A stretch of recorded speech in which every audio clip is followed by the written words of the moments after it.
Hello, everyone. Another one in the series of Brutally Honest, Good, Bad, and Ugly.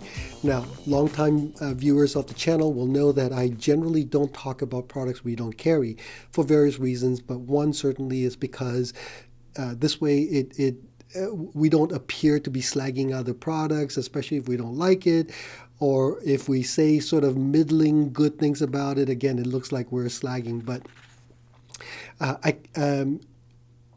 once the series started, one of the most popular questions I kept getting from emails was, could you do one about Bowers and Wilkins?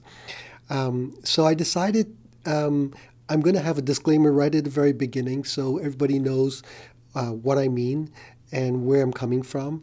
And then this way you can still make your own decisions about whether or not I'm being as objective as I can, which I am. So with that said, we will be covering Bowers and Wilkins.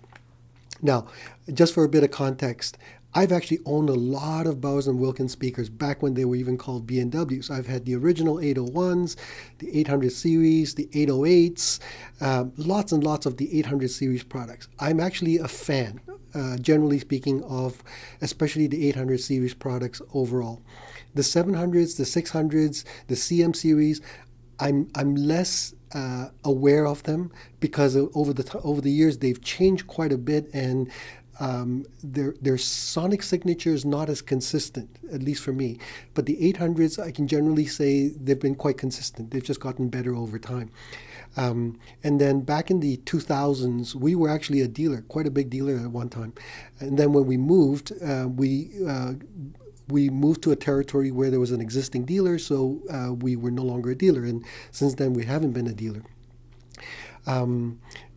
So in this particular video, I'm going to be talking primarily about the 800 series, not again about the other series.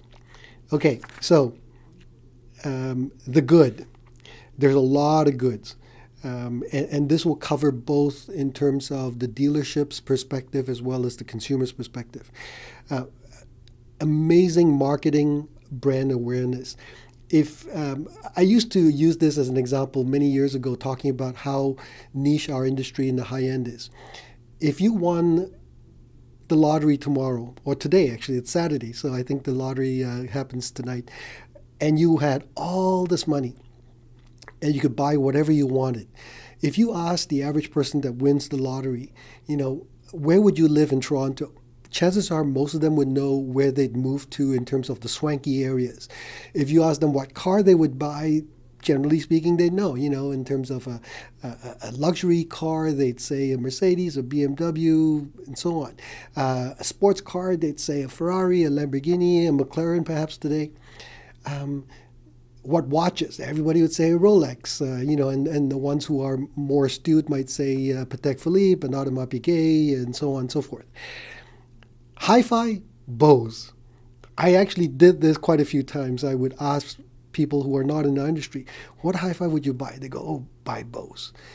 Some people would say Sony. Quite a few actually would also say B&W.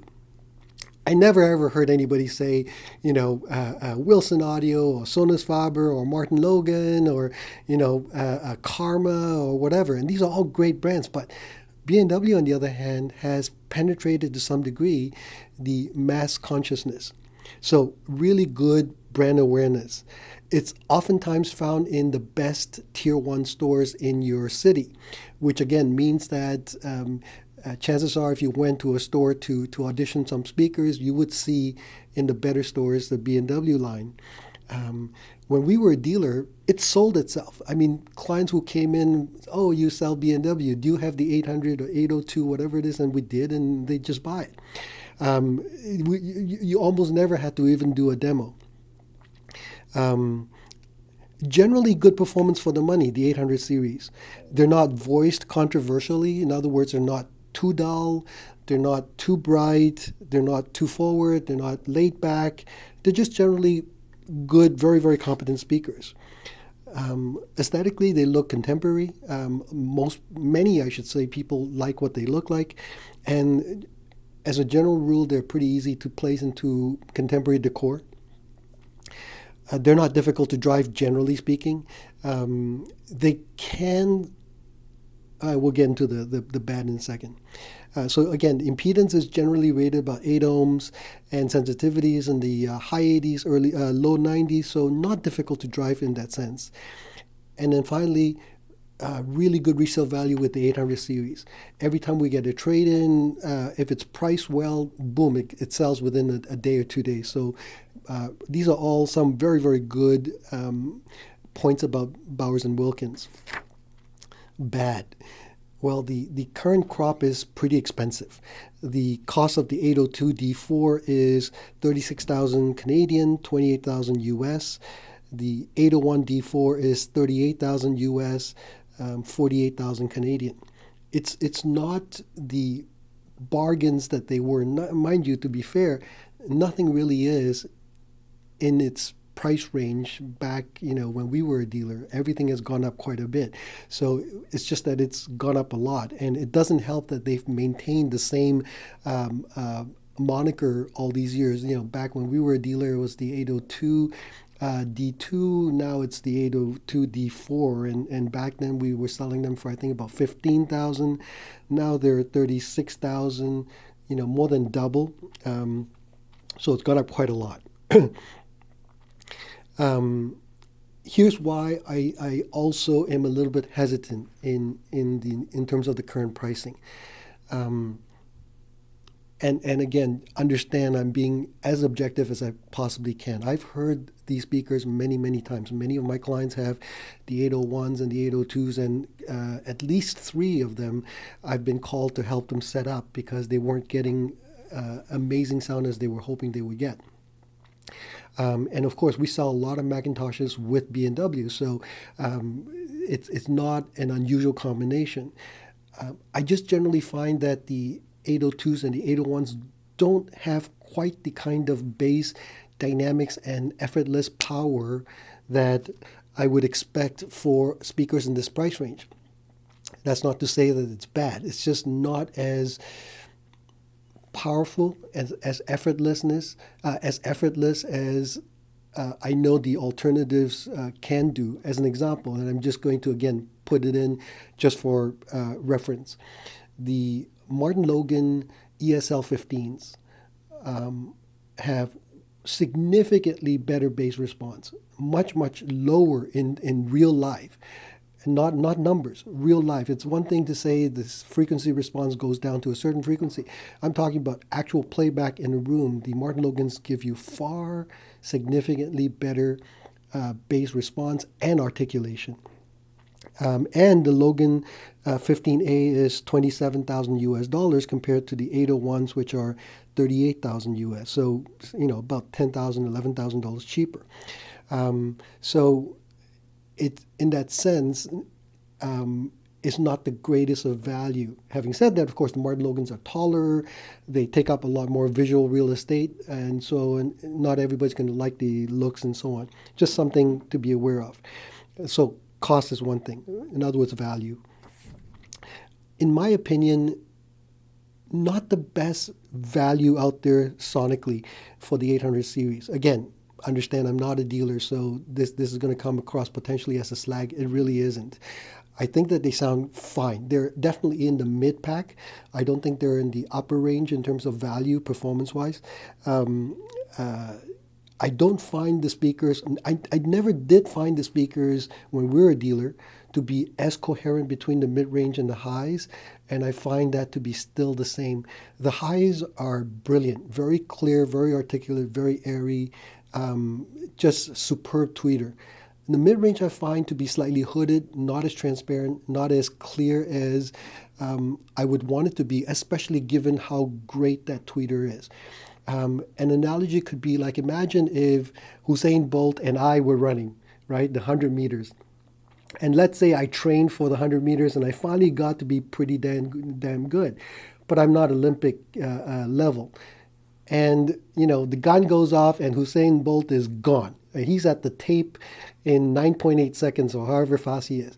And I finally reach where he gets, about 13 seconds later. It's insane. That's what I find in that sense of between the mids and the highs. The highs set such a high standard that the mid-range is somewhat shown off as being not quite as good. That's my experience.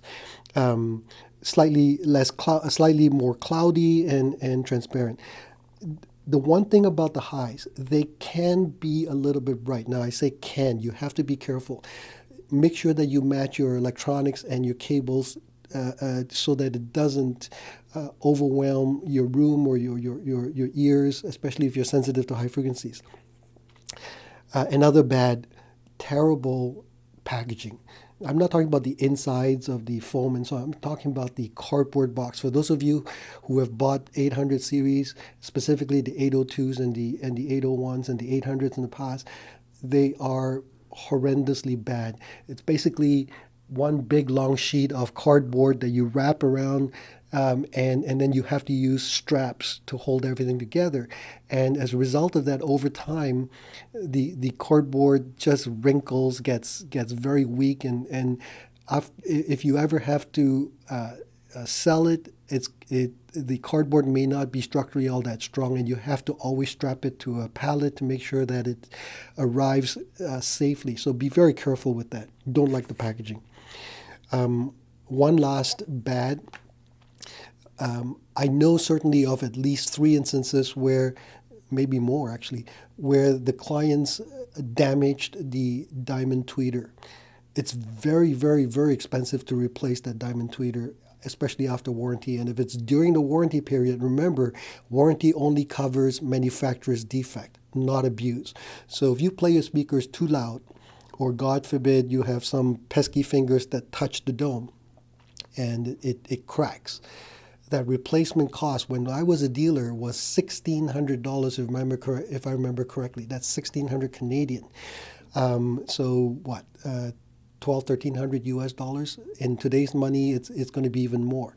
So be very, very careful to not damage that tweeter. It would shock you how expensive that tweeter is. Okay, ugly. I couldn't think of anything. I mean, I tried, and I couldn't. I think overall, the speakers, especially the 800 series in particular, are good, decent products, well made, look pretty good to my eyes, and have lots and lots of good things about it. Great resale value.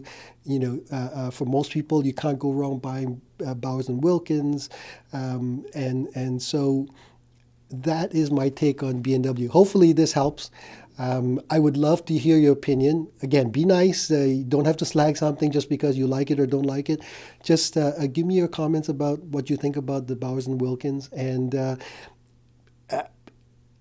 maybe explain also to everybody watching and reading the comments why you think they've done such a great job of marketing, how they've done such a great job of marketing, whereas lots of other companies who've been around a long time have never really gotten anywhere near the kind of market penetration that they've done. Anyway, thanks for watching. I'll see you again next time. Bye-bye.